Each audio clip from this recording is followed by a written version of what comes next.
The office building had been robbed 3 times in 2 years, always at night, always when the previous guards were on duty. But since Frank started working the night shift 8 months ago, nothing, not even a broken window. Something about the quiet old man seemed to make criminals choose easier targets. If only they knew why. Welcome to the Human Stories, before we dive into this incredible story of invisible protection and hidden strength. Tell me in the comments from which city are you watching this video today, and if you believe these untold stories deserve to be heard, hit that subscribe button. Because sometimes the greatest guardians are the ones no one suspects. The Meridian Corporate Tower stood 37 floors above downtown, like a glass monument to modern business. By day it bustled with meetings and conferences, but by night it became a hollow shell of echoing hallways, empty offices, and shadows that seemed to move on their own. Frank Martinez had been walking these halls for 8 months, now starting his shift every evening at 11 p.m. When the last office workers headed home, he was 62 years old, with silver hair that he kept trimmed short, deep brown eyes that seemed to notice everything, and a slight limp in his left leg that he never explained to anyone. The building management company had hired him after the third robbery, a desperate attempt to find someone who could keep their property secure. The previous guards had been younger, faster, supposedly better trained, but somehow criminals always seemed to know exactly when to strike. Exactly which cameras had blind spots, exactly which doors would be unlocked. Then Frank arrived and everything changed. He didn't come with impressive credentials, no fancy security company backing, no high-tech gadgets. Just a simple resume that listed warehouse security work and references that checked out. His interview lasted 15 minutes, mostly because he didn't talk much, just answered questions with quiet confidence. What struck the hiring manager was how Frank walked through the building during his interview, not like someone learning a new space, but like someone who understood spaces, who could read architecture, see vulnerabilities, feel the flow of how a place worked. The transformation was immediate. Within a week, word spread through the criminal network downtown. The Meridian Tower was off limits. Something had changed. Something made it too dangerous to approach. Veteran thieves who had been planning their fourth hit suddenly found other targets. Frank never carried a gun, never raised his voice, never seemed to be trying very hard. He just walked his routes, checked his doors, logged observations in neat handwriting. But somehow his presence changed everything. The building felt protected.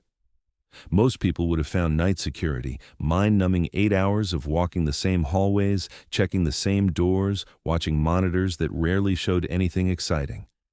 But Frank approached it like a craft.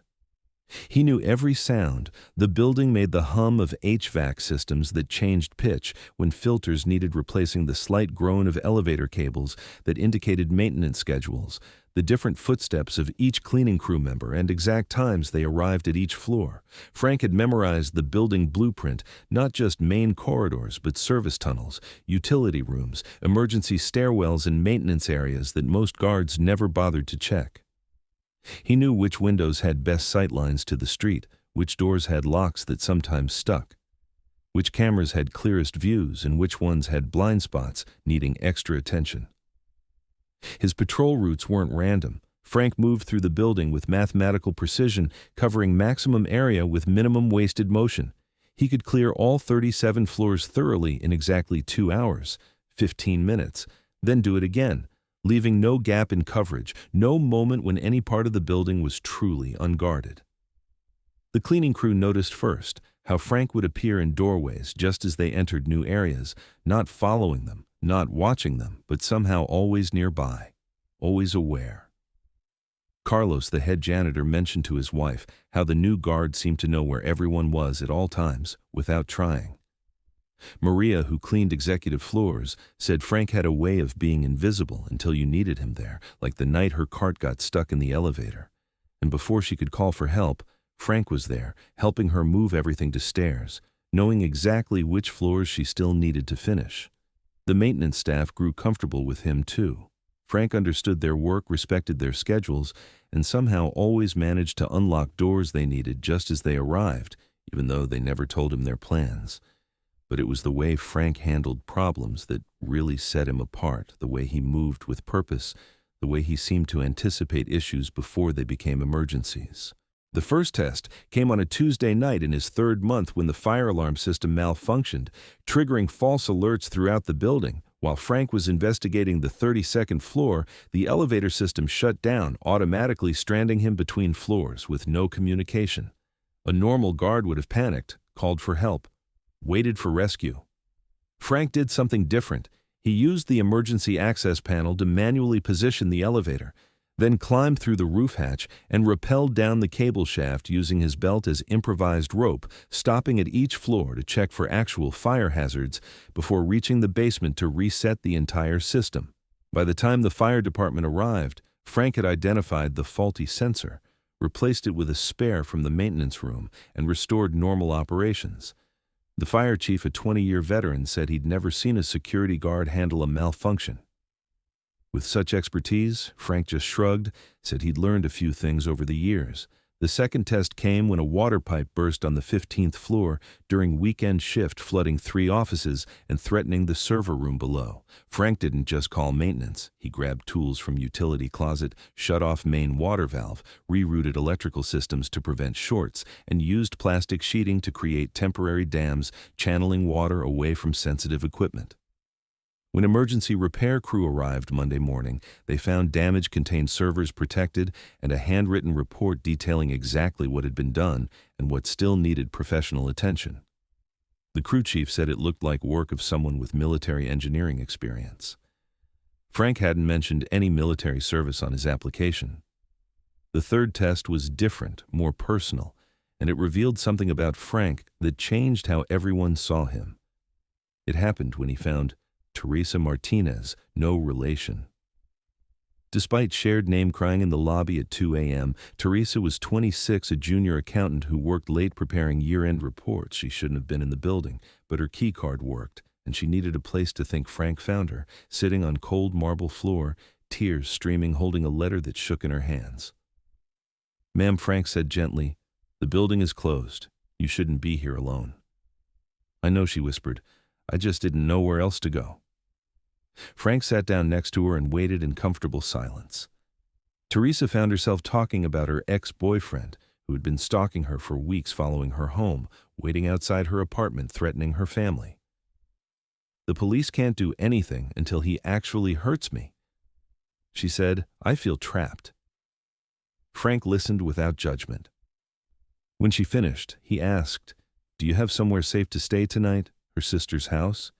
But he's been watching there too." Frank made a decision. "Come on," he said. "I'm going to make sure you get there safely." For the next hour, Frank did something not in his job description. He escorted Teresa to her sister's house in his own car, checking mirrors, watching for following vehicles, taking a route with deliberate turns and unnecessary stops to confirm they weren't being followed. When they arrived, Frank positioned his car across the street and stayed until sunrise.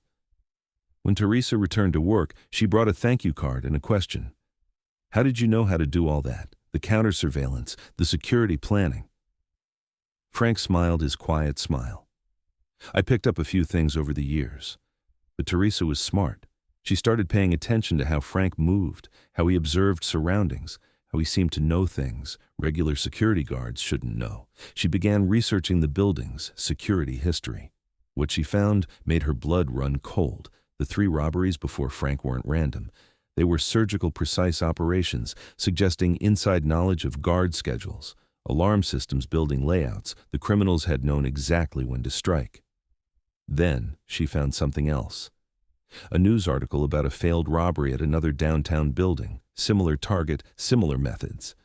But criminals were caught by an off-duty security consultant who subdued 3 armed suspects without weapons, using what police described as professional restraint techniques. The description matched Frank perfectly. Teresa realized Frank hadn't just been hired to guard the building he had been hunting. The criminals who had been avoiding Meridian Tower for 8 months finally decided to try again. They came prepared, 3 professionals with inside information about building layout, security systems, and what they thought they knew about the night guard. They had been watching Frank for weeks, studying his routines, timing his patrols. What they didn't know was Frank had been watching them too. At 1:37 a.m., the intruders cut exterior alarm system and entered through loading dock using electronic tools to bypass card readers. They moved through service corridors toward elevator bank confident they could reach upper floors before the old guard completed his next round. They were wrong. Frank was waiting on the third floor, not because he had seen them on cameras, not because an alarm sounded, but because he had felt the change in the building's rhythm, the slight alteration in air pressure when the loading dock door opened. The barely audible sound of footsteps in corridors that should have been empty. The first intruder rounded the corner and found himself face to face with a man who moved like liquid lightning. Frank's hand shot out, striking nerve clusters with surgical precision. The intruder dropped unconscious before he could cry out. The second intruder tried to run, but Frank was already behind him, controlling his movement, directing him to the ground with techniques that looked effortless but left the man completely helpless. The third intruder had a gun that was his mistake. Frank moved with speed that defied his age, closing distance that should have been impossible, disarming the weapon with moves that were textbook close quarters. Combat, the intruder found himself on the ground, weapons secured, hands restrained with plastic strips Frank produced from his pocket. The entire encounter lasted 43 seconds. No shots fired, no injuries. Just 3 professionals neutralized by someone who made it look easy. When police arrived, they found 3 suspects secured and waiting. Frank standing calmly beside them with complete report written in his composition notebook. The lead detective, a 15-year veteran, said he'd never seen suspects subdued so efficiently with so little apparent effort. "Sir," the detective said, "how exactly did you manage this?" Frank looked at him with those quiet brown eyes. "I used appropriate force to protect the building.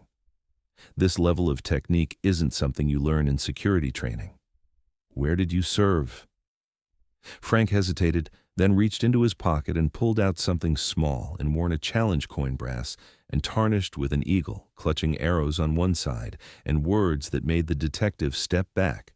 "Delta Force Operation Enduring Freedom." "You were Special Forces?" the detective asked. Frank nodded quietly. 22 years, retired as Master Sergeant in 2018. "But why are you working security?" Frank gestured toward the suspects. These men had been terrorizing downtown buildings for 2 years, taking advantage of understaffed security, inadequate training, predictable routines. They needed to be stopped. You were hunting them. Frank smiled, that quiet smile. "I was providing consultation." As word spread through the building about what happened, the cleaning crew gathered in the lobby. Teresa came down along with other employees. What they found was their quiet, humble night guard surrounded by police officers, treating him with the kind of respect reserved for legends. Carlos, the janitor, was first to speak. "Frank, why didn't you tell us?" "Because it wasn't important," Frank said. "What mattered was doing the job, keeping everyone safe, making sure you could all work in peace." Teresa stepped forward. "You weren't just hired as a security guard, were you?" Frank shook his head. "The building management contacted a security firm. After the third robbery, they wanted professional assessment, someone who could identify vulnerabilities. I volunteered to work undercover to understand the problems firsthand." Investigation revealed Frank's complete background. Master Sergeant Franklin Martinez had been one of the most decorated operators in Delta Force history. 3 combat deployments, 2 Bronze Stars, 1 Silver Star, and Purple Heart. His specialty had been counter-terrorism operations, particularly targeting criminal networks that threatened civilian populations. After retiring, Frank had started consulting business, helping corporations improve security protocols. He didn't advertise, didn't seek publicity, just worked quietly to make places safer. The Meridian Tower job had been different. Building management was desperate enough to pay for comprehensive security overhaul. But Frank insisted on working from inside, understanding problems firsthand before proposing solutions. What no one expected was Frank discovering he actually enjoyed the work. The quiet satisfaction of walking empty hallways, knowing every step helped keep good people safe. The relationships with cleaning crews who treated him like family. The simple dignity of honest work done well.